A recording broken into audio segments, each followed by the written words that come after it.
함께 나눌 말씀 요한복음 10장 27절 한 절입니다. 요한복음 10장 27절.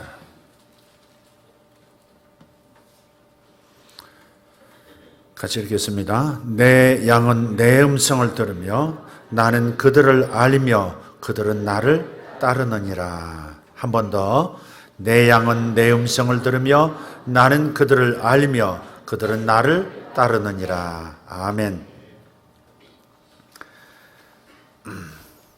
러시아의 대문호 톨스토이, 그분이 구두수선공이 만난 하나님이란 책을 저술했습니다. 긴 책은 아닌데, 긴 글은 아닌데요. 이 구두수선공이 만난 하나님에서 주인공 마틴이 하나님을 만나는 사건을 아주 감동적으로 묘사하고 있습니다. 마틴은 아내와 자식이 세상을 떠났어요. 호롤단신, 혼자 살아남은 겁니다. 쓸쓸하게 살았고 그 외로움을 잊고자 마틴은 매일 밤마다 성경을 읽었습니다. 근데 성경을 읽으면 읽을수록 하나님께서 자기에게 무엇을 요구하고 계시는지, 하나님을 위해서 살려면 어떻게 해야 하는지, 그런 것들이 점점 이렇게 그려지는 거예요. 그전에는 내가 왜 이런 인생을 살아야 되나, 왜 사랑하는 사람을 가슴에 묻고 이렇게 외롭게 고통스럽게 살아야 하나, 자기 자신의 고통이 너무 힘들어서, 외로움이 너무 깊어서 힘들어했었는데, 하나님의 말씀을 읽으면 읽을수록 고통을 잊기 위해서 시작한 성경 읽기인데 이상하게 자신에게서 하나님에게로 마음이 이동하는 거예요. 여기에 답이 있다고 믿습니다. 여기에 답이 있습니다. 자기중심적이라고 하는 것은 자기 파괴를 불러옵니다. 그것이 좋은 일이 됐든 그것이 어려운 일이 됐든 자기에게 집중하면 그 특성상 별이 사라질 때 그 내부의 강한 중력에 의해서 별이 안쪽으로 파괴되는 거거든요. 별이 통째로 태양보다 100배나 큰 별도 내부의 중력의 작용에 의해서 함몰해서 사라져 버리거든요. 그 중력만 남아있는 그게 블랙홀이거든요. 자기중심적인 이기적인 태도로 일관하는 삶은 자기 파괴를 불러옵니다. 그래서 자기에게서 벗어나는 것이 매우 중요하죠. 중심을 자기에게서 하나님에게로, 타자에게로 옮기는 것이 매우 중요해요.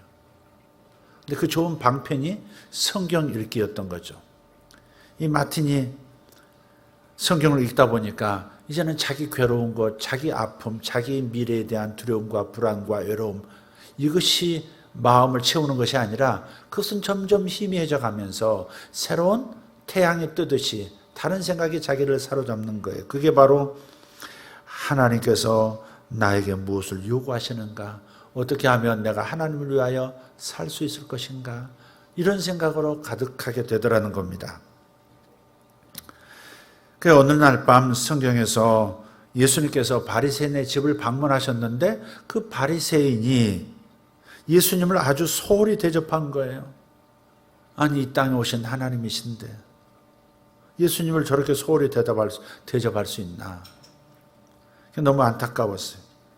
이렇게 생각을 거듭하다가 피곤을 이기지 못하고 꾸벅꾸벅 졸았습니다. 그런데 그렇게 졸고 있을 때에 갑자기 누군가 자기 귓가에 속삭이듯 두 번을 말하는 겁니다. 내일 내가 찾아갈 테니 기다려라. 내일 내가 찾아갈 테니 기다려라. 그래서 언뜻 정신을 차리고 다음 날 그 잠깐의 그 선잠 같은 상황에서의 그 꿈을 기억하고 예수님의 방문을 기다렸습니다. 구두수선공이니까 가게가 1층에 있는 거예요. 매섭고 차가운 그런 바람이 부는 창밖을 내다보고 있는데 오전에 창밖으로 낡은 장화를 신고 헐벗은 늙은 병사 한 사람이 다가오는 거예요. 그러면서 손에 들고 있던 삽으로 눈을 치우기 시작합니다. 그래서 그 일이 얼추 끝나는 것을 기다렸다가 병사를 자신의 따뜻한 구두방으로 초대해서 뜨거운 차를 대접하고 그의 삶을 나누기 시작했습니다. 이 병사가 그 차를 마시면서 그의 섬세한 배려에 눈물을 흘리면서 감격해하는 거예요. 그리고 떠나갔어요. 오후가 됐는데 허술한 차림새로 아기까지 안고 있는 여자가 문 밖에서 추위에 떨고 있는 거예요. 이번에도 마틴은 엄마와 아기를 구두방으로 초대했고 그들에게 따뜻한 스프 한 그릇 대접하고 온몸을 녹일 수 있도록 도와줬어요. 그리고 떠날 때 여분의 두꺼운 외투 한 벌과 약간의 돈을 선물했습니다. 떠나면서 엄마와 아기가 그냥 눈물 흘리며 감사하는 거예요. 그날 밤 어두운 구두방 구석에서 낮에 만났던 그 사람들의 환영이 나타났다가 또 사라지고 하는 겁니다. 그때 또 음성이 또 들리는 거예요. 그 사람은 나았다. 그 사람은 나였다. 나았다가 아니라 나였다. 팔 나온 줄 믿습니다. 그 목소리가 반복해서 들리는 거예요. 그 사람들의 환영이 나타나면서 이렇게 빙긋이 웃고 미소를 던지고 사라지는 거예요. 그 순간에 이 마틴의 마음속에 기쁨이 넘쳐오르기 시작합니다. 그리고 안경을 쓰고 펼쳐져 있던 성경을 읽기 시작했습니다. 성경 말씀에는 이렇게 기록되어 있는 거예요. 마태복음 25장 35절. 내가 줄일 때 너희가 먹을 것을 주었고 목마를 때 마시게 하였고 나그네 되었을 때 영접하였고 또 그 뒤에 40절에 이렇게 또 기록되어 있습니다. 내가 진실로 너희에게 이르노니 너희가 여기 내 형제 중에 지극히 작은 자 하나에게 한 것이 곧 내게 한 것이니라. 할렐루야. 우리 주님을 대접할 기회는 지천에 깔려 있습니다. 여러분 주변에 주님을 배울 수 있는 기회들이 천지대깔입니다. 하나님 나타나시지 않는다고 생각할 일 아닙니다. 삼일째 하나님은 말씀이세요. 꾸벅꾸벅 졸 때도 오히려 그렇게 꾸벅꾸벅 졸며 방심할 때 하나님의 음성이 더 잘 들릴 수도 있어요. 하나님은 말씀하시는 하나님이세요. 우리 그리스도께서도 말씀 자체시라고 말씀했어요. 요한복음 1장 1절에 태초에 말씀이 계시니라. 이 말씀이 하나님과 함께 계셨으니 이 말씀은 곧 하나님이시라. 근데 그 말씀이 바로 예수였거든요. 삼일째 하나님께서는 지금도 말씀하심으로써 일하고 계세요. 말씀하심으로써 우리를 구원으로 이끄시고 또 말씀으로 하여금 우리를 예수님 닮은 사람 되도록 성숙으로 이끌어 주세요. 오늘의 주제는 바로 여기 있습니다. 하나님은 말씀하시는 분이라는 겁니다. 이것을 믿는 게 중요해요. 우리는 참 불신자예요. 믿지만 불신자예요. 안 믿는 게 얼마나 많은지 몰라요. 여기는 이 목사 얼마나 불신자인지 몰라요. 소스라쳐 놀라요. 말씀을 가르치고 믿으라고 설교하면서 내가 안 믿는 게 너무너무 많다는 것을 발견해요. 염려가 나를 덮을 때, 불안이 나를 덮을 때 하나님의 말씀이 생생히 살아있음에도 불구하고 염려하지 말라, 내가 너와 함께함이라는 그 말씀을 진정으로 믿지 않는 불신자, 그게 저예요. 여러분도 그럴 때가 있으실 것 같아요. 믿는 자인데 불신자이다. 우리는 기억하지 못하기 때문에, 잊어버리기 때문에 기억해야 합니다. 하나님의 약속의 말씀들을 기억하고 믿는 자가 되어야 합니다. 믿지 않는 나 자신에게 치를 떨어야 합니다. 하나님은 그래서 말씀하시는 분이라는 사실도 제대로 믿는지 정말 뼛속 깊이 아멘하면서 하나님은 말씀하시는 분이라는 사실을 확신하고 말씀을 들으려 하는지 살펴야 합니다. 하나님의 말씀의 통로, 하나님의 말씀의 채널은 다양합니다. 아주 다양합니다. 마틴이 들었던 그 말씀 듣기 방식도 있지만 수많은 하나님의 방식들이 있습니다. 어쨌든 중요한 것은 하나님은 말씀하시는 분이라는 사실을 믿는 믿음이 중요하다는 것입니다. 자식은 사랑하는 부모와 소통이 어렵지 않습니다. 정상적인 부모, 자식을 사랑하는 부모라면 절대 소통이 자녀에게 어려울 수가 없습니다. 주고받는 소통이 분명히 있습니다. 목자의 음성을 듣지 못하는 양도 없습니다. 자, 그렇다면 우리가 어떻게 해야 하나님의 음성을 들으면서 살아갈 수 있을까? 목자의 음성을, 부모이신 하나님의 음성을 어떻게 들으면서 풍성한 삶을 살아갈 수 있을까 하는 점입니다. 어떻게가 중요하겠죠. 하나님 편에서는 문제가 없어요. 말씀하시는 분이니까. 끊임없이 말씀하시는 분이 그분이시니까. 그렇다면 문제가 있다면 내 쪽에 있는 거죠. 이 문제를 어떻게, 무엇이 문제고 무엇이 하나님의 음성을 들을 수 있는 그런 마음일까 하는 겁니다. 자, 그래서 하나님의 말씀을 들을 수 있는 마음의 상태 세 가지, 하나님의 말씀을 수신할 수 있는 세 가지를 말씀드리겠습니다.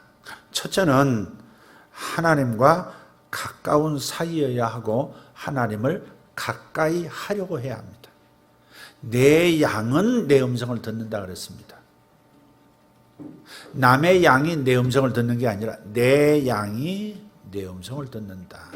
하나님을 가까이 하는 사람, 하나님과 가까운 사이여야 하나님의 음성을 제대로 들을 수 있습니다. 가끔 제가 교회 안에서도 특히 이제 교회 바깥에서 집회를 인도할 때도 한국에서나 외국에서나 참 이렇게 생각하는 분들이 있어요. 제가 이제 예언사역을 하다 보니까 항상 교회에서 예언사역을 하고 와야 돼요. 근데 이렇게 생각하는 분들이 간혹 있어요. 이 정보를 목사님이 줬나? 그렇게. 누가 나를 소개한 사람이 내 얘기를 해줬나? 그렇게 생각하는 분들이 참 많아요. 아마 상당수가 그렇습니다. 누가 말해줬지? 이럴 때가 있어요. 그럴 만큼 하나님은 정확하게 말씀을 주세요. 내가 부족해서 제대로 못 듣는 거지, 내가 준비가 되고 하나님께서 말씀하시면 정말 깜짝 놀랄, 말씀을 전하는 저도 깜짝 놀랄 그런 말씀을 주세요. 수원 한학교회라고 이렇게 가까운 곳에 교회에 제가 해년마다 집회를 갑니다. 근데 어느 해인가 한 형제를 위해서 기도해 주는데 그 형제를 바라보고 조용히 이렇게 무슨 말씀을 주시나 기다리는데 갑자기 안개 같은 것이 자욱이 깔리기 시작하는 거예요. 내 눈에, 영적인 눈이죠. 믿음의 눈에 안개 같은 것이 자욱이 끼어요. 이게 뭐지 하는 사이에 주님께서 말씀을 주셔서 감동을 주셨어요. 나의 임재다. 이 형제는, 이 아들은 나의 임재를 사모하고 몹시도 갈망하는 아들이다 그랬습니다.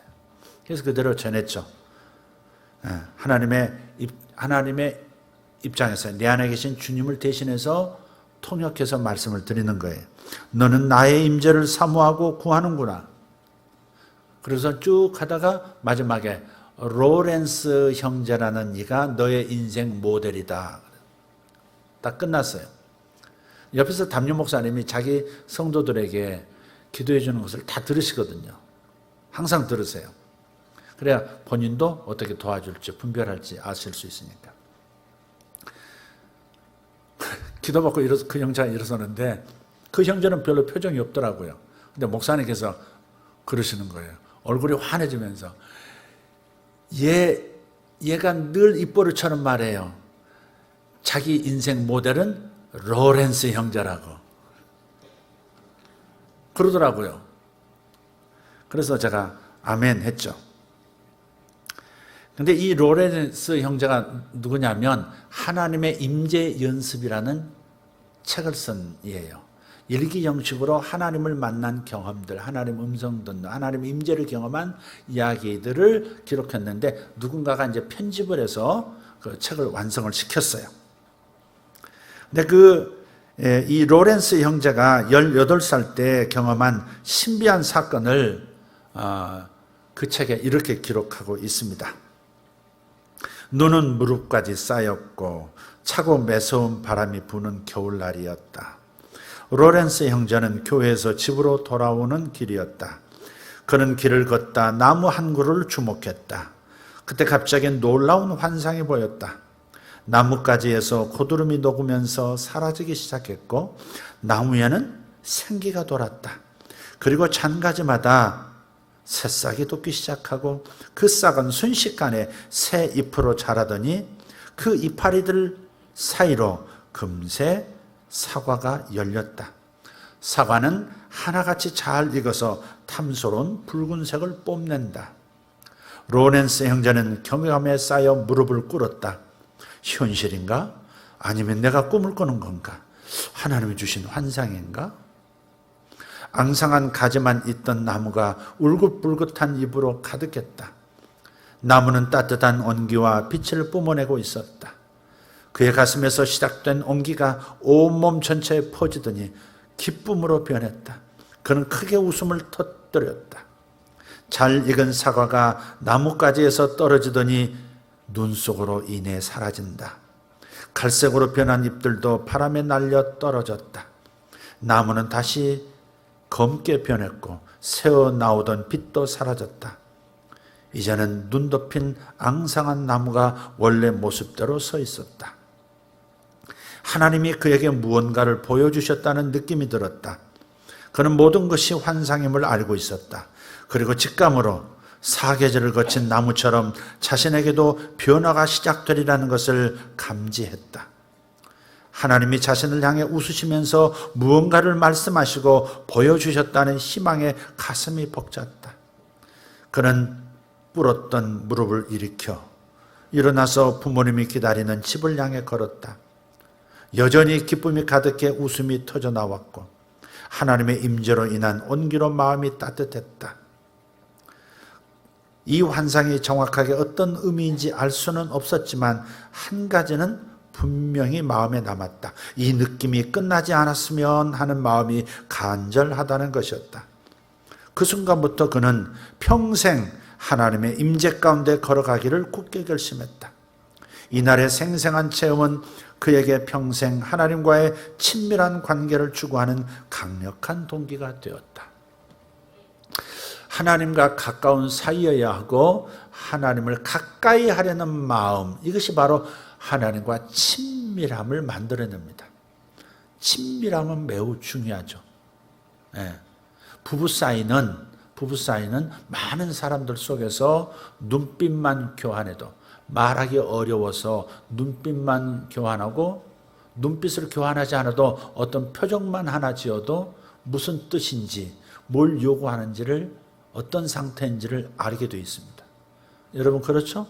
부부는 저들만 아는, 보이지 않는 분위기가 있고 사인들이 있습니다.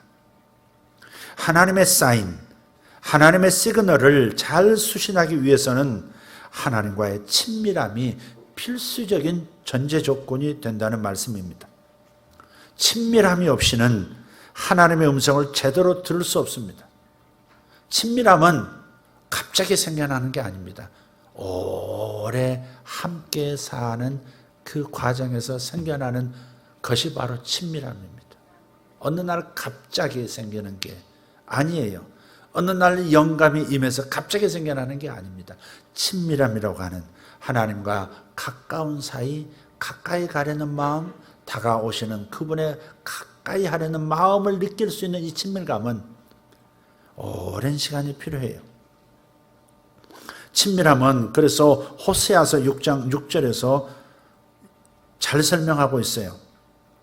나는 인애를 원하고 제사를 원하지 아니하며 번제보다 하나님을 아는 것을 원하노라. 여기서 안다는 말은 부부 사이에 서로를 안다 하는 단어입니다. 남은 절대 내 아내를 모르고 남편은 다른 사람이 절대 알 수 없습니다. 그건 육체적인 만남을 포함하는 거예요. 그것이 성경에서 안다라고 하는 표현이에요. 그래서 친밀함이라고 하는 것은 하나님을 알고 사랑하는 상태를 말하는 겁니다. 하나님을 알수록, 하나님을 사랑할수록 하나님께서 보내주시는 그 신호음을, 그 시그널을 수신하고 이해하기가 쉬워지는 겁니다. 하나님과의 친밀함은 시대에 따라서 조금씩 다른 모양으로 나타났습니다. 예컨대 모세 시대, 모세가 하나님으로부터 율법을 받고 나서 사람들은 율법을 준수함으로써 하나님을 향한 자신의 사랑을 표현할 수 있도록 하셨어요. 그래서 하나님을 사랑하지 않는 자는 자연스럽게 율법을 지키지 않았습니다. 시간이 흐르면서 문제가 발생했어요. 그것은 율법을 하나님이 말씀하신 선을 넘어서 지나치게 만들고 지키는 사람들이 생겨났어요. 하나님께서 율법에서 명령하지 않는 내용조차 세부 조항으로 포함시켜서 이것을 지켜나가는 겁니다. 우리 법을 잘 지키기 위해서 세부 조항들을 더 많이 만들기 시작하고 그 세부 조항을 또 더 잘 지키기 위해서 또 많이 만들어 나가는 경향성이 있습니다. 그런데 그것이 발목 잡는 상황이 되어버리는 거예요. 예수님께서 이것을 장로들의 유전이라 부르시면서 잘못되었다 비판하셨거든요. 예수님 당시에 율법주의자들은 하나님이 말씀하신 율법 이상을 스스로 만들어내서 지킴으로써 하나님 앞에 인정받고 사람들 앞에서 자신이 율법을 잘 지키는 존재라고, 자신이 니들보다 낫다 이렇게 자신을 튀어나오는 송곳처럼 표현하는 이들이 많았단 말이에요. 예수님께서 그걸 잘못됐다. 예를 들어 이런 거예요. 안식일을 지켜라 그랬어요. 안식일에는 일하지 말라 그랬어요. 사람도 일하지 말고 가축도 일해서 쉬게 하라 그랬어요. 땅도 쉬게 하라고 말씀하셨거든요. 주님은 사람을 사랑하시지만 코스모스, 우주 전체를 사랑하는 독특한 사랑을, 전체적 사랑을 가지고 계시는 분이세요. 쉬라는 거예요. 그런데 율법을 잘 지켜야 된다, 즉 안식일을 잘 지켜야 한다는 그 열심이 무엇을 만들어냈냐면 무엇이 일이고 무엇이 일이 아니냐를 또 구분하기 시작한 거예요. 사람마다 적용점을 다르게 할 수 있음에도 불구하고 표준을 만들어내기 시작한 거예요. 그게 뭐냐면 무엇이 일이냐, 달걀 이상의 무게를 들고 운반하면 일이다 그랬어요. 성경에 없는 얘기거든요. 달걀 이상의 무게를, 그래서 달걀을 들어 타조알은 물론이고 거위알은 물론이고 닭알도 들으면 일하는 게 된다는 거예요. 또 무엇이 일하는 거냐, 땀이 송글송글 이마에 맺히면 일하는 게 된다는 거예요. 더위 잘 타는 사람은 그냥 안식일 지키기 어려웠을 것 같아요. 그래서 어디 갔다 오다가도 막 땀이 나잖아요. 해가 지네, 안식일이 지금 시작되는데, 오면 이제 바삐 오다 보면 땀이 나잖아요. 그럼 또 안식을 또 깨는 거죠. 그러니까 부채질 하면서 와야 되는 거예요.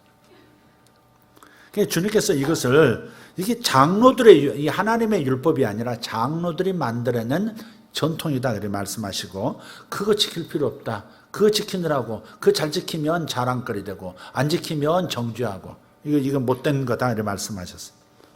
그래서 더 이상 율법을 지키는 것이 하나님을 사랑한다는 증거가 되지 못하는 시대가 됐어요. 하나님께서는 제사보다 인애가 나은 것이고 번제보다 하나님 아는 것을 원한다. 제사보다 사랑하는 것이 더 중요하고 번제를 드리는 것보다 하나님을 경험하는 것이 더 중요하다. 이런 변화를 전제로 하신 말씀이에요. 그래서 율법도 번제도 희생도 하나님을 사랑하는 마음이 있어야만 존재하는 의미가 있는 겁니다. 지금도 마찬가지예요. 저는 이걸 이렇게 합니다. 나는 이렇게 주님을 섬기고 있습니다. 이렇게 봉사합니다. 그러나 그 모든 예배와 봉사와 섬김들이 하나님을 사랑하는 마음이 아니라면 의미가 없다. 집에서 아무리 남편을 잘 섬기고 가족을 잘 부양하는 그 어머니, 그 집안에 그 여인이라 할지라도 사랑하는 마음이 없으면 의미가 없다 이 말. 예. 단 한 번도 따뜻한 밥을 안 먹어본 적이 없는 그런 섬김을 남편이 받고 있다 할지라도 아내가 나를 사랑한다는 확신이 없으면 아무 의미가 없는 것이다 이 말이죠. 하나님은 지금도 하나님을 사랑하고 하나님을 알고자 하는 사람들을 귀중히 여기시는 거예요. 예배를 드리는 것보다, 번제를 드리는 것보다 하나님을 아는 것이 더 중요하다. 호세아서 6장 6절의 말씀. 하나님은 그들에게 하나님의 뜻을 알려주시고 그들을 통해서 일하시기를 기뻐하세요. 네. 하나님을 사랑하는 사람, 하나님을 알고 싶어, 하나님 마음을 알고 싶어 하는 사람, 이 사람에게 하나님의 뜻이 나타나는 거예요.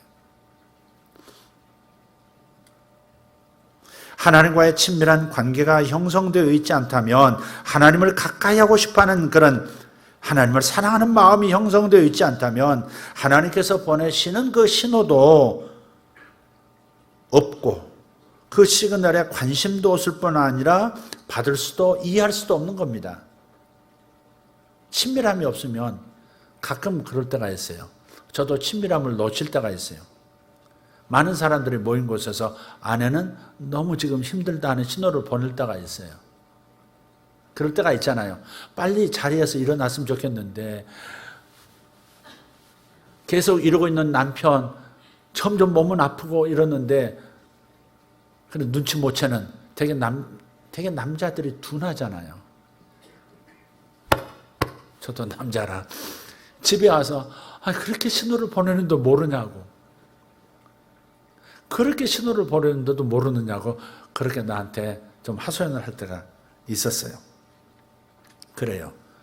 그래서 이 친밀함이 없으면 신호를 못 받습니다. 사랑하는 마음으로 늘 의식하지 않으면 하나님의 신호가 와도 하나님의 말씀이 임해도 못 받는다. 연못이 출렁거리면 호수가 출렁거리는 물그림자로 가득 차 있으면 달은 변함이 없지만 그 달을 그대로 받아내지를 못해요. 주변에 그 아름다운 풍광이 물결이 흔들리면 그대로 담겨올 수 있음에도 불구하고 흐트러진 물그림자에 불과한 풍광이 되어버리는 것처럼 하나님 쪽에서는 끊임없이 말씀을 주시지만 내 마음이 출렁대고 있으면, 친밀함에서 떠나면 요동치는 마음, 이것저것에 잡다한 것에 마음이 끌려 있으면 안 된다는 거죠. 그것이 첫 번째예요. 하나님과 가까운 사람, 그래서 내 양이라고 그랬어요. 내 양이 내 음성을 듣는다. 하나님과 관계 맺은 사람. 그리고 관계 맺었어도 교제가 약하면 안 돼요. 그래서 하나님을 가까이 하려는 사람, 호수같이 명경지수가 되어 있는 상태, 거기에 하나님의 말씀의 신호들은 잡히는 거예요. 자, 친밀함이 중요하다 말씀드렸고요. 두 번째는 순종하려는 마음이 있어야 하나님의 목소리가 들립니다. 순종하려는 마음이 없이는 하나님의 목소리가 잘 들리지 않습니다. 내 양은 내 음성을 듣고 나도 그를 알며 그는 나를 따르느니라 그랬어요. 이 따른다가 뭐예요? 순종한다. 내 말을 따라서 이쪽으로 저쪽으로 이렇게 아까멘치로 이렇게 말을 하면 이렇게 그걸 그대로 한다 이거죠. 그게 바로 나를 따르느니라잖아요. 순종하려는 마음이 있는 양이어야 목자의 음성을 정확하게 듣지, 언제고 들이받고 언제든지 자기 마음대로 움직이려는 염소 같으면 목자의 음성을 못 듣는다 이 말이에요. 하나님을 향한 사랑은 반드시 순종으로 나타납니다. 하나님을 사랑한다 말하면서 하나님의 뜻을 알고 순종하는 데 게으른 사람은 아닙니다. 유아적인 크리스찬입니다. 요한복음 14장 21절에 나의 계명을 지키는 자라야 나를 사랑하는 자니 나를 사랑하는 자는 내 아버지께 사랑을 받을 것이요 나도 그를 사랑하여 그에게 나를 나타내리라. 아멘. 하나님께서 번제를 드린 사울을 꾸짖으면서 하신 말씀 또한 동일합니다. 사무엘상서 15장 22절 말씀 같이 한번 읽어볼까요? 사무엘이 이르되 여호와께서 번제와 다른 제사를 그의 목소리를 청종하는 것보다 좋아하심같이 좋아하시겠나이까? 순종이 제사보다 낫고 듣는 것이 수양의 기름보다 나으니. 아멘. 순종이 제사보다 낫다고 믿으시면 아멘 합시다. 예. 하나님을 듣는 것, 하나님의 음성을 듣는 것이, 하나님을 따르고 순종하는 것이 숫양이, 하나님께 드리는 숫양의 기름짐보다 훨씬 기름지다 하는 겁니다. 지금도 동일합니다. 하나님의 말씀에 순종하는 삶 없이 드리는 예배, 풍성한 은혜에 도달하기 어렵습니다. 주님께서 말씀하셨어요. 내 뜻을 행하려 하면 이 교훈이 내 뜻이 무엇인지 알 수 있다 그러셨어요. 많은 분들이 그렇게 하나님 뜻이 뭔지 모르겠어요. 제가 뭘 해야 될지 모르겠어요. 하나님의 음성이 안 들려요. 그런 분들이 있어요. 그러나 주님은 반문하세요. 내 뜻을 순종하려 하면 내 뜻을 알리라 그랬어요.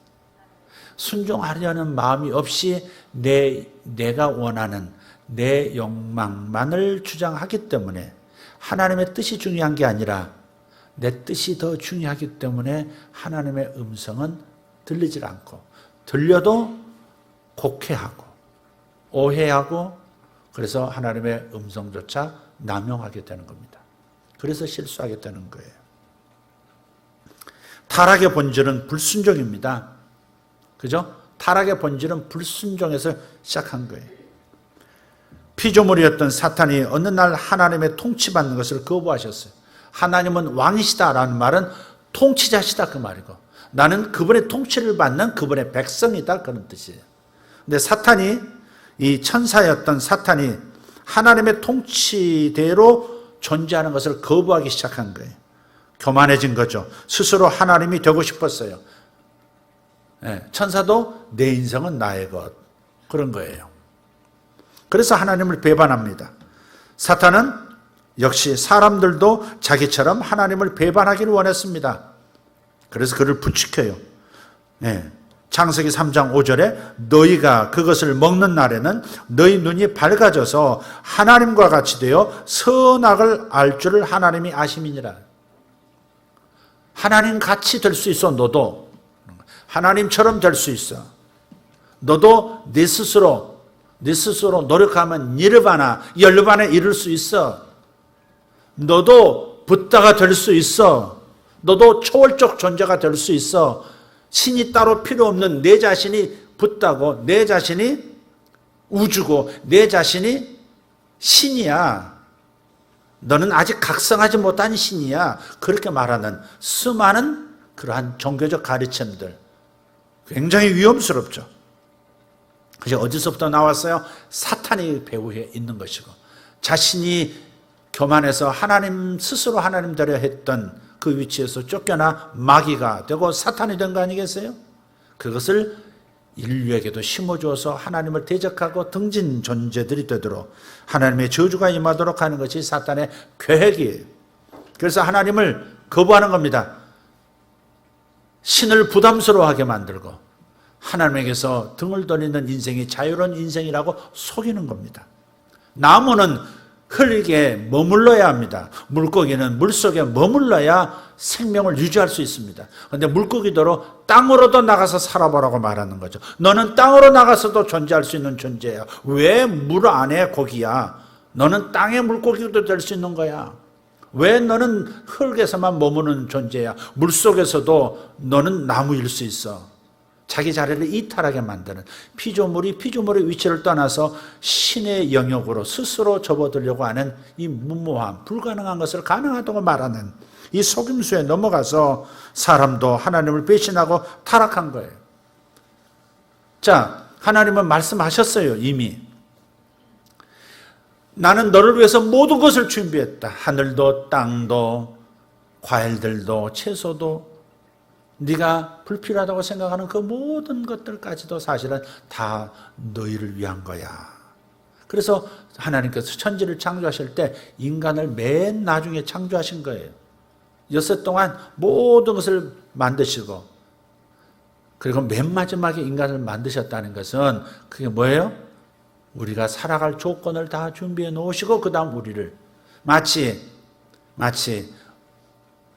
아이가 출생했으면 출생하기 전에 모든 것을 방도 준비하고 놀이기구도 준비하고 배냇저고리도 준비하고 기저귀도 준비하고 모든 걸 준비한 다음에 아이를 병원에서 데려오듯이 우리 주님께서 모든 것을 완벽하게 준비하시고 인류를 그 당신이 조성하신 땅에 거하게 하신 거예요. 할렐루야. 그런데 한 가지가 있어요. 사탄이라는 존재가 있어요. 스스로 신이 되려 있고 배반했고 교만해서 하나님을 대적했던 존재가 가만히 있지 않으려 한다는 것을 아신 거죠. 그래서 적어도 그 실수에 빠지지 않도록 인간에게 한 가지는 신과 인간은 다른 거야. 너는 만들어진 존재고 나는 만든 존재야. 이 차이는 극복할 수 있는 게 아니야. 만약에 이것을 스스로 극복하려고 할 때 나무가 흙을 떠나 죽어버린 같이 물고기가 물을 떠나 생명이 사라짐 같이 그렇게 되는 거니까 절대 내가 준 환경을 벗어나지 마라. 이것이 너에게 주어진 진정한 자유야. 이게 참이야. 라고 말씀하시면서 절대 경계선을 넘으려 하지 않도록 사탄에게 미혹되지 않도록 선악과를 만드신 거예요. 이 열매만은 따먹지 말아라. 다 먹어라. 다 너에게 준다. 그러나 이것만은 건드리지 말아라. 그러신 거예요. 선악과는 내가 사탄에게 넘어가지 않을 수 있는 경계로 주신 거예요. 하나님의 사랑이죠. 그런데 우리는 그렇게 질문해. 뭐 때문에 선악과를 만들어가지고 우리를 이렇게 엉망진창 인생으로 인류가 다 죄인이 되어버리고 그래놓고 또 구세주가 되어서 와서 병 주고 약 주는 거야. 이런 감정을 갖는 사람들인데 이것 또한 미혹이죠. 우리는 사람은 사람으로 살아야 되는 거죠. 사람이 짐승이 되어서도 안 되지만 사람이 신이 되는 것도 아닌 거예요. 아멘입니까? 사람이 신이 될 수 있다는 그런 메시지를 주는 것은 얼마나 위험합니까? 광명의 천사의 목소리죠. 자, 그래서 제가 그 전에 드렸던 말씀인데 이런 분 얘기가 너무 인상 깊었어요. 자기 자식의 교육 문제 때문에 미국을 이제 갔어요. 내가 얘가 잘 정착해서 혼자 살 수 있을 만큼 이렇게 해놓고 내가 돌아오겠다. 그렇게 마음먹고 자기 절친에게 집 없는 절친에게 우리 집 와서 살아. 내가 1년 후면 돌아올 거야. 1년이면 애 정착시킬 수 있어. 그러고서 떠났어요. 다 이민 간 거죠. 1년. 그런데 1년 지나고서 돌아올 수 있는 그게 쉬운 일이 아니거든요. 또 가서 보니까 2년도 지나고 3년도 지나고 5년이 훌쩍 넘고 10년 가까이 된 거예요. 그 어느 날 이제 한국에 있는 그 친구에게 집주인으로부터 연락이 왔어요. 나 언제 돌아가니까 그때까지 집 비워주면 고맙겠다고. 잘 지냈냐고. 이쪽에서 또 메시지를 또 보냈어요. 아니 10년 동안 연락도 없이 내가 이 집을 지켰는데 이제 나가라고? 이건 내 집이야. 못 나가. 저쪽에서 다시 답이 왔어요.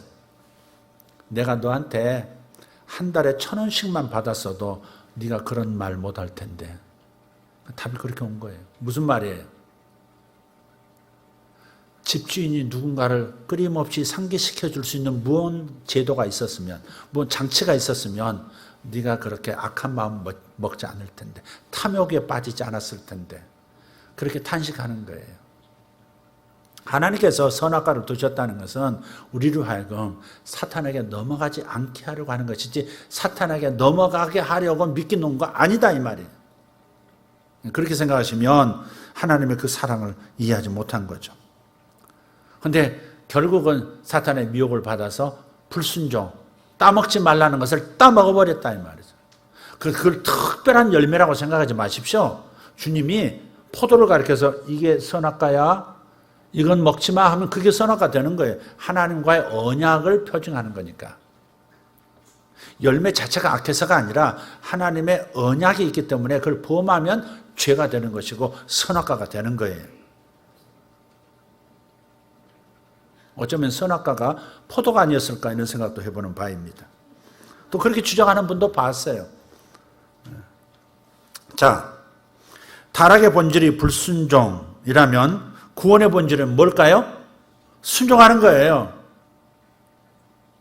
우리는 예수님을 단지 나의 구원자로만 영접한 것이 아닙니다. 이거 분명히 해야 합니다. 주 예수님을 영접한 자는 자기 자신의 주인으로 모든 것의 주님으로 영접한 거예요. 사도행전 2장 36절을 자세히 한번 읽어보시면 이렇습니다. 너희가 십자가에 못 박은 이 예수를 하나님이 주와 그리스도가 되게 하셨느니라. 큐리오스 그리고 크리스토스. 근데 우리는 크리스토스는 이게 구원자란 뜻이에요. 기름 부어 구원시키기 위해서 기름 부은 자라 그 말이에요. 근데 여기는 큐리오스, 주라는 말은 주인이란 뜻이에요. 주인이에요. 우리는 지옥 갈 인생이었어요. 사람은 죽으면 끝나는 게 아니잖아요. 그죠? 죽으면 끝나는 게 아니에요. 영혼이 있어요. 육체가 깨지는 순간에 내가 천국으로 갈 것인지 지옥으로 갈 것인지는 내가 살아있을 때 육체가 깨지기 전에 누구를 선택했느냐가 매우 중요한 거예요. 생명이신 그분을 선택하면 나는 살아나는 거예요. 아담이 죽음을 선택해버렸기 때문에 모두가 지옥 갈 수밖에 없는 인류가 됐지만 그러나 살 길을 열어주셨어요.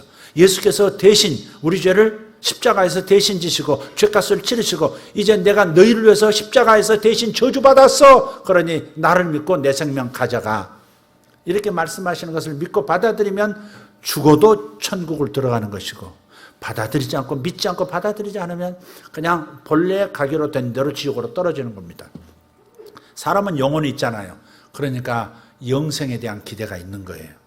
죽음이 끝이 아닐 것 같아. 이런 생각이 있는 것은 실존한다는 거죠. 절대 똑똑한 침팬치가 사후세계가 뭘까? 이렇게 생각하지 않습니다. 죽은 이후의 세계, 내가 지옥 가면 어떡하지? 이런 고민하는 그런 고민을 하는 돌고래 본 적이 없어요. 아무리 똑똑해도 그렇습니다. 오직 영혼을 가진 존재만 영혼의 세계를 알고 그리워하게 되어 있습니다. 우리에게 영혼이 있는 거죠. 죽음이 끝이 아니에요. 죽음은 전체의 일부분이 죽는 것이지 전체가 소멸되는 게 아니에요.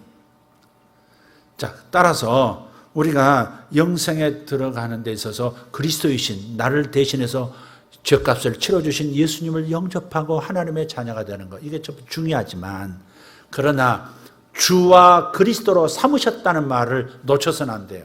구세주로만, 구원자로만 우리에게 예수를 주신 게 아니에요. 하나님 아버지는 너희들의 생명의 주인은 이제부터 예수야 라고 주인으로 주신 거예요. 그래서 우리가 주님 그렇게 부르는 거예요. 말로만 주님이 아니고 실제 주인이다. 내 생명의 주인이고 내 인생의 주인이고 내 물질의 주인이고 내 모든 꿈들의 주인이 그분이세요. 그래서 그분 앞에서 내 꿈이 정당한 것인지 그분의 뜻과 일치하고 조율된 것인지를 날마다 살펴야 하는 이유가 거기 있는 것이죠. 주인이에요. 복음에 순종하고 그리스도께 순종하는 것은 성도의 의무입니다. 나를 위해서 대신 목숨까지 던져주신 분인데 그분을 위해서 모든 것을 그분께 맡겨야 되지 않겠습니까? 그게 정상적인 관계 아닙니까? 그래서 주님을 주님으로 인정하고 순종하는 태도를 로드십이라고 해요. 로드십, 주대심, 주님의 주권, 이걸 인정하는 거예요. 우리 인생은 우리가 주인이 아닙니다. 하나님이 주인이시고 우리 주 예수가 주인이십니다. 그래서 기도할 때도 나의 뜻을 정해두고 하나님께 응답을 요구하는 것이 아니라 순종하기 위해서 하나님의 뜻을 구하는 태도가 올바른 기도요, 올바른 태도인 겁니다. 기도의 목적은 하나님의 뜻을 알고자 함입니다. 하나님의 마음이 무엇인지 뭘 기뻐하시는지 알고자 함이 첫 번째입니다. 내 욕망을 이루어달라고? 그게 첫 번째가 아닙니다. 로드십이 없다면 주님이 주님이 아니시라면 그러면 하나님을 주님이 아니라 램프의 여종 진이 취급하는 겁니다. 램프를 이렇게 문지르면 뭐가 나와요? 이런 남자가 나오죠. 소원 3가지 말해보삼 이렇게 얘기해요. 성 한 척을 하면 성을 갖다 주고, 미녀 원하면 미녀를 데려다 주고, 금은보 하면 금은보 갖다 주고, 누구 죽여 하면 죽이고. 예, 하나님을 진이 취급, 힘센 진이 취급하는 거죠. 따라서 로드십, 주님이 주인이시다라고 하는 이 의식은 하나님의 시그널을 받기 위한 중요한 전제 조건이 되는 겁니다. 저 예수전도단 홍성건 목사님, 그분이 왕의 음성이라는 책을 쓰셨는데 거기 보면 이런 내용이 나와요. 먼저 하나님의 음성을 들으려면 먼저 예수 그리스도를 주인으로 모셔라. 그게 첫 번째 음성이에요. 하나님의 음성을 듣기 원한다면 먼저 예수님을 주인으로 모셔라. 그리고 그분 앞에서 겸손으로 행하며 깨끗한 마음으로 하나님을 경외하라. 믿음으로 행하며 영적 전쟁을 하라. 듣는 연습을 하며 기다리며 들으라. 이렇게 강조하고 있더라고요. 하나님의 통치, 왕이신 그분의 통치를 받지 않는 자는 하나님이 보내시는 통치자의 시그널을, 그 신호음을 받고 싶지도 않고 받을 수도 없습니다. 내가 왕 아래에 있는 사람이야, 나의 보스야 라고 하는 의식이 없는 사람은 그 말을 듣기를 싫어해요. 뭘 말하는 걸 부담스러워 해요. 그걸 지켜야 되니까. 옛날에 집안에 종들이 있었어요. 저 어렸을 때만 해도 집안에 종들이 있더라고요. 그런데 새벽에 이제 동창이 밝았느냐, 노고질이 우짖는다. 맞나요? 아이고. 그런 거 있듯이 이렇게 종들이 먼저 새벽같이 캄캄할 때 닭울음 소리 듣고 먼저 일어나서 전부 옷 입고 어디가 있어요? 주인님 주무시는 그 방 앞에 마당에 서 있어요. 그러면 이제 주인이 일어나서 합니다. 가래가 있어서 한 게 아니고 이제 나 깨어났다 그 말이죠. 그러면 이제 바깥에 종님들이 뭐 하세요? 기침하셨나이까 그러죠. 그 기침 말고 일어나셨냐 이 말이에요. 침소에서 일어나셨냐? 기침하셨습니까? 그러면 이제 오늘 복만이는 저기 저수지 아래 논갈아라. 오늘 만복이는 저기 가서 뭐 해라. 이렇게 지시를 내리죠. 그럼 예 주인마님 하고서 이제 가지 일하네요. 이것이 통치입니다. 통치. 그러니까 인간 통치는 그렇게 받지는 않지만 조물주이신, 나를 지으시고 나를 건져주신, 나를 살리신 하나님의 통치는 받아야 되지 않겠습니까? 아멘? 조직사회 안에서도 통치를 거절한다, 다스림의 질서를 거절한다면 그 조직사회에 있을 수 있는 사람이 아니고 있어서도 안 되는 사람이죠. 하나님 앞에서, 왕이신 그분 앞에서 통치를 받기를 싫어하면 그분의 목소리를 듣기 싫어합니다. 자기 욕망이 가득하고 내게 지금 이루어지기를 간절히 바라는 그거, 이거 안 이루어지면 안 돼라고 하는 이 고집스러운 마음이 있으면 하나님이 말씀하시는 음성, 그 일에 관한 것이든 다른 일에 관한 것이든 더 중요한 일조차도 들리지 않습니다. 들려도 자기 안에서 잡음들이 일어나서 다르게 받아들입니다.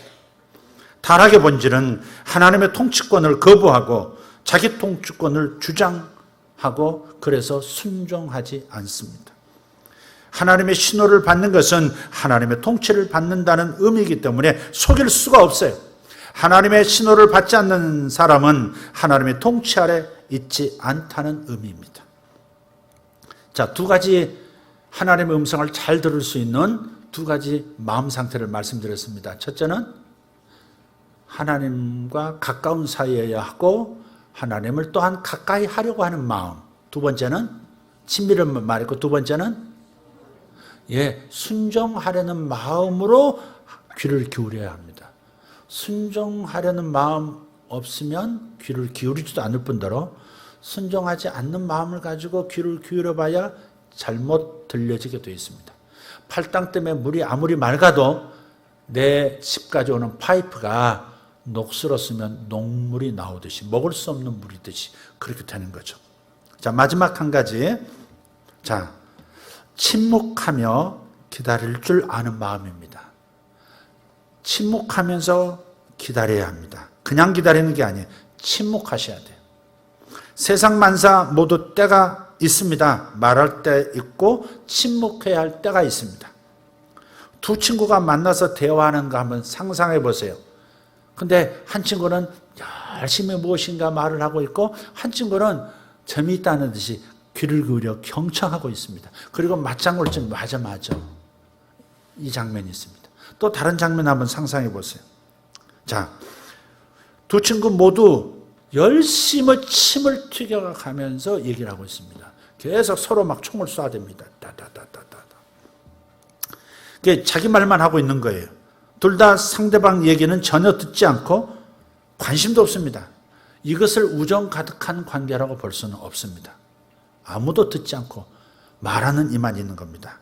성도들도 우리 예수 믿는 사람들도 하나님과의 관계에서 말할 때가 있고 침묵해야 될 때가 있어요. 어른 앞에서 말할 때가 많아요? 침묵할 때가 많아요? 어릴 때는 말이 더 많아요. 할아버지 여기 점이 왜 있어? 부터 시작해서 오만 가지 말을 다 쏟아내죠. 그러나 성숙해지면 어때요? 경청하죠. 겸손하게 들으려 하죠. 어쨌든 침묵할 때가 있고 말할 때가 있습니다. 간절한 기도의 제목을 하나님께서 허락하실 때가 있어요. 병 낫기를 기도하고 남편 사업 잘 되기를, 자식이 대학 좋은 대학 들어가고 승진하기를 기도하는 거 말리지 않으세요. 기도하라고 하세요. 근데 이때는 말해야 될 때예요. 간절하게 부르짖어 기도해야 될 때예요. 틀림없어요. 나라를 위해서 기도할 때도 그렇고 교회를 위해서 기도할 때도 그렇고 간절하게 부르짖어 기도하고 끊임없이 기도하는 거 좋습니다. 있어야 합니다. 그러나 하나님의 뜻을 알기 위해서, 하나님의 음성을 듣기 위해서는 침묵해야 합니다. 하나님께서 보내시는 그 시그널, 신호를 수신하기 위해서는 내가 송신하는 것을 잠시 멈춰야 합니다. 내가 들으려면, 무전기도 내가 보내려면 내가 움직여야 되지만 들으려면 가만히 있어야 합니다. 그래야 이게 움직이면서 저쪽에서 보내는 옛날 모르스 부호, 그것도 내가 침묵해야 그게 들리게 되어 있습니다. 움직이게 되어 있습니다. 하나님께서 무엇이라 말씀하시는지 집중해야 합니다. 끊임없이 내 말만 하는 태도는 상대방이 무슨 말을 하든지 관심이 없다는 것을 말하고 있는 거예요. 네. 사람 앞에서도 끊임없이 자기 말만 하는 사람. 지난번 목장에서 서로 물어보셨나요? 내가 말을 많이 하고 있어. 잘 듣는 편이야. 물어보셨나요? 안 하셨으면 오늘 다시 가셔서 이 숙제 마저 하시길 바랍니다. 돌아가면서 물으셔야 됩니다. 목자만 희생양 되지 말고. 어떤 목장에서 목자가 먼저 물었대요. 내가 말을 많이 해? 나만 많이 하는 것 같아? 그랬더니 전부 다 웃대래요. 그렇게 들었으면서도 말이 많더라고. 자, 가장 좋은 침묵의 방식은 외적인 침묵 속에서 내적인 침묵에 들어가는 겁니다. 외적 침묵이라는 건 뭐냐면 조용한 장소에서 외부 소음으로부터 방해를 받지 않는 거예요. TV 소리, 라디오 소리, 사람들 소리, 핸드폰 소리, 차 소리, 업무 소리, 짜장면 소리, 짜장면집 오토바이 소리, 지치는 환경에서 성도들은 하나님께 집중하기가 어려워요. 옛날 보세요. 동방박사들이 하늘을 보고 세상의 운명에 대해서 깊이 묵상하는 도중에 이상한 별이 나타났어요. 꼭 자연 세계에 나타난 별처럼 이동하는 걸 보면 저 별은 아니죠. 태양계에서 가장 가까운 별도 일광년을 가야 되고 이런 거 있잖아요. 그러니까 그 별은 아닌데 자연별처럼 자연스럽게 나타난 어떤 신비한 초자연적 별이죠. 또 UFO, 또 그렇게 가시면 아주 곤란합니다. 어떤 별이 나타났는데 천문학자의 눈에는 별로 나타나서요, 하나님의 음성이. 그게 이제 별이 움직이니까 야, 왕이다. 동방의 어느 나라의 왕이다. 별을 추적하는데 이스라엘 지경으로 별이 들어가는 거예요. 그런데 화려한 도시, 사람들이 모이는 그 거친 종교적 목소리가 넘쳐나는 예루살렘으로 들어와서는 그 별이 사라져 버렸어요. 여러분, 외부에서 시선 끄는 것들이 많으면 하나님의 계시의 빛은 감춰지게 되어 있습니다. 구름 속으로 들어가 버린 것처럼 나타나지 않아요. 못 듣는 거죠. 왜? 수많은 소리들이 있으니까. 그 소리에 묻혀버리는 거예요. 그런데 나와서 예루살렘에서 나오자마자 다시 그 자신을 인도했던 별이 다시 나타나서 그 계시의 빛을 따라서 걸어가잖아요. 그리고 마침내 아기 예수 태어나신 베들레헴 마구간으로 인도한 겁니다. 정확하게. 이게 우주 역사상, 세계 인류 역사상 최초의 내비게이션입니다. 정확하게 삼각 측정법에 의해서 정확하게 찾게 만들었습니다. 네. 동방박사는 내비게이션을 최초로 경험한 사람들입니다. 이제 성탄이 가까워요. 그래서 오늘 우리 찬양도 고도소서 임마누엘 우리가 찬양하며 준비하는 거예요. 자, 조용해야 하나님의 음성이 들린다. 이거 당연한 겁니다. 소란스러움 속에서는 주의 음성 명확하게 들을 수가 없어요. 내적인 침묵은 뭐냐면 내 마음의 소리를 잠잠하게 하는 거예요. 바깥 소리보다 사실은 내 내면에서 일어나는 소리가 훨씬 더 큽니다. 들리는 소리 없으나 들리는 소리가 하루 종일입니다. 가만히 있어 보세요. 생각이 멈출 줄 모릅니다. 우리가 능력 있는 존재 같은데요. 자기 생각을 자기가 멈출 수가 없어요. 얼마나 많은 소리들이 들리는지. 오늘 애가 학원에서 바로 왔을래나? 부터 시작해가지고 다음 달 얼굴 깎이면 어떡하지? 부터 시작해 5만 가지 6만 가지 소리가 끊임없이 내 안에서 스스로 독백하는 소리, 내 안에 이 자아와 저 자아가 대화하는 소리, 어린 시절의 자아가 나와가지고 미래의 자아와 얘기하는 소리, 5만 가지 소리가 내 안에서 들려요. 이 내적 침묵, 이것을 잠재울 수 있어야 되거든요. 그래서 내 마음의 욕구, 불안, 두려움, 불평, 원망 하나님 앞에 다 내려놓아야 내적 침묵에 들어갈 수 있습니다. 이것은 하나님을 신뢰해야 가능합니다. 불안과 두려움이라고 하는 것은, 염려라는 것은 하나님을 신뢰할 때 하나님이 나를 보장하고 계셔. 내 미래에 먼저 가셔서 일하고 계셔. 이것을 확실하게 믿고 확 신뢰할 때 내 마음의 불안의 소리들은 없어져요. 하나님께서 나를 사랑하신다고 하는, 나를 좋아하신다고 하는 그 음성을, 하나님의 말씀을 내 안에서 상기시켜야, 하나님을 그래서 나를 사랑하신 분이라고 확신해야, 그래야 내 과거의 상처, 내 과거의 실수가 계속해서 목소리를 높이질 못해요. Shut up! 할 수 있는 길은 그분을 신뢰하는 데서 오는 거예요. 과거도 미래도 현재도 그분을 신뢰하면 내 내적인 목소리는 사라지게 돼 있어요. 그래서 그걸 도움을 받기 위해서 하나님의 말씀을 읽는 겁니다. 마틴처럼 읽는 거예요. 그러면 내 소리들이 외롭다, 괴롭다, 내 팔자야, 모든 것들이 사라지기 시작하는 거죠. 네. 그래서 내적 침묵에 들어가기 위해서는 하나님을 사모하고 열망하는 마음이 필요합니다. 하나님께서 보내시는 이 신호음을 받기 위해서는 되도록 정해진 장소에서 정해진 시간 동안 외적 침묵과 내적 침묵 안으로 들어가야 합니다. 정해진 시간, 정해진 장소가 없다면 외적 침묵 속에 지속적으로 들어가기가 어렵고, 그래서 하나님이 보내시는 신호음을 자주 놓치게 될 겁니다. 그래서 침묵은 금이다 그런 말이 있는데, 침묵은 기다림입니다. 내가 침묵한다는 것은 기다린다는 거예요. 잠시 잠깐이라도 주목하고 있으면 나타나는 거예요. 잠시 잠깐이라도 우리가 침묵하고 그분의 목소리를 기다리면 그분의 목소리가 각각의 사람의 채널에 따라서 다르게 나타날 수 있지만 어쨌든 나타나요. 그래서 다른 사람에게 해줄 말이 있는 거고 하나님 뜻을 전할 수도 있는 거예요. 하나님 앞에서 침묵하면서 말씀하시기를 기다리면 반드시 하나님은 말씀하시는 줄 믿습니다.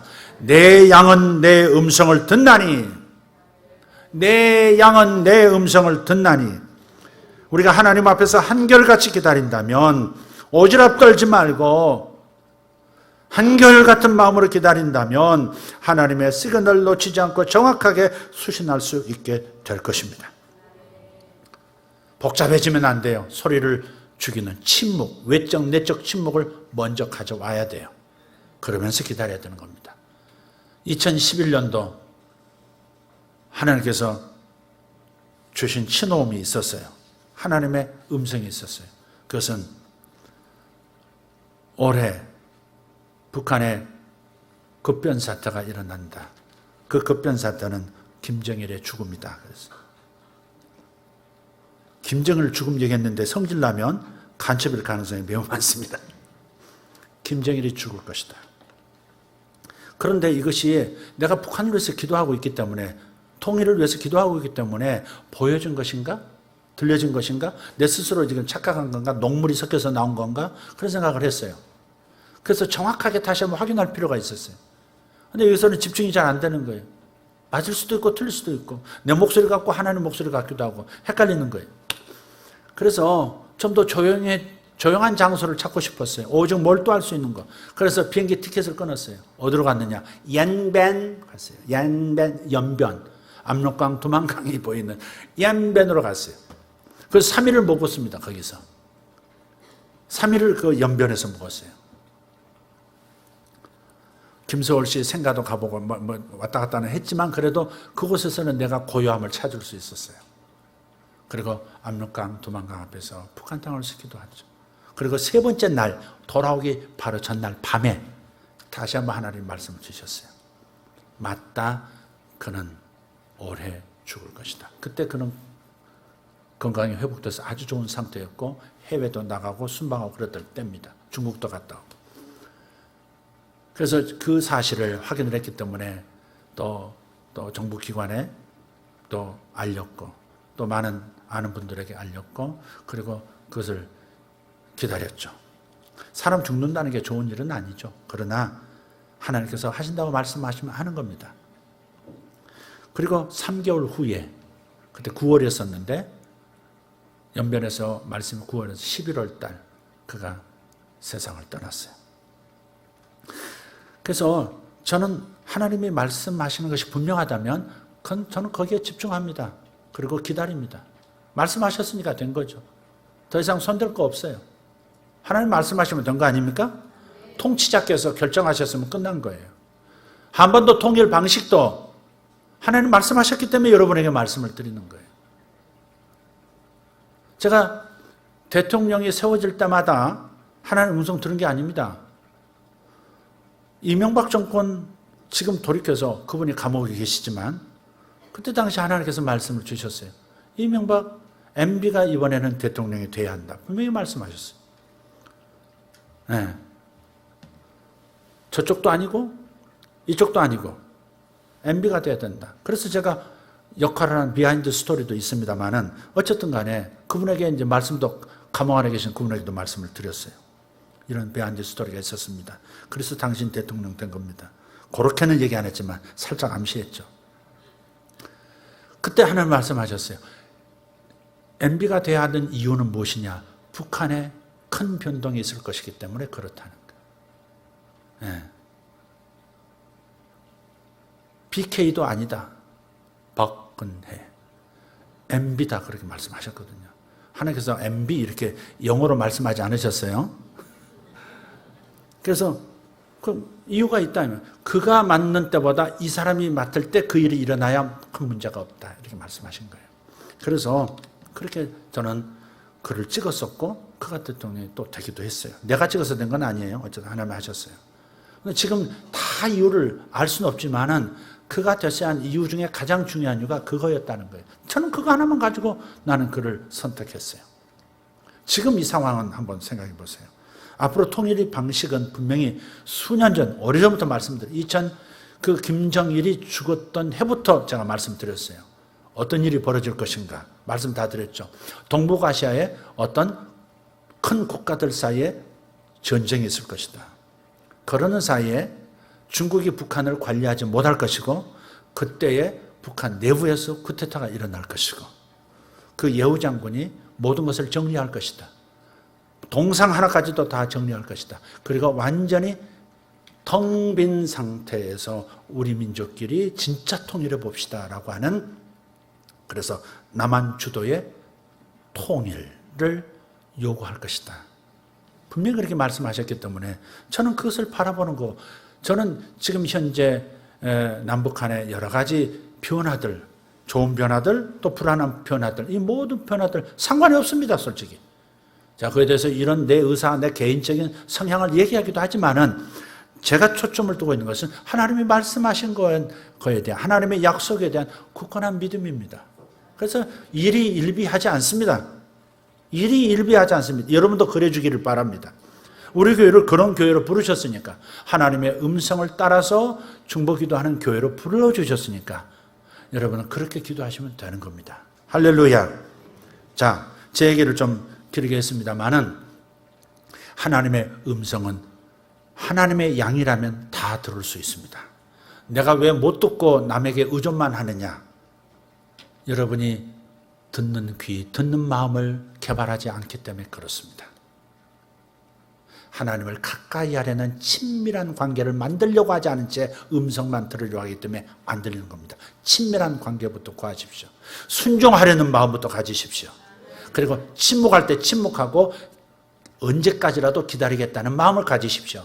그러면 하나님의 음성은 선명하게 호수에 비친 달빛처럼 풍광처럼 비춰올 것입니다.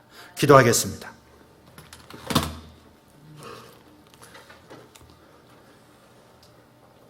하나님 감사합니다. 오늘 이 말씀이 주께서 선포하신 말씀이라 믿습니다. 선포케 하신 이 말씀 저는 그대로 이루어지게 하시고, 특별히 성도들이 하나님의 음성을 듣는 데 있어서 부족함 없는 준비가 되어지도록 성령께서 역사해 주실 줄 믿습니다. 오늘 말씀을 인쳐 주셔서 저들 마음에 성령이 이 말씀대로 되어지고 하나님의 음성을 잘 들을 수 있는 양들 되도록 역사해 주실 것을 믿습니다. 내 양은 내 음성을 들으며 나는 그들을 알며 그들은 나를 따르느니라. 예수님의 이름으로 기도하옵나이다. 아멘.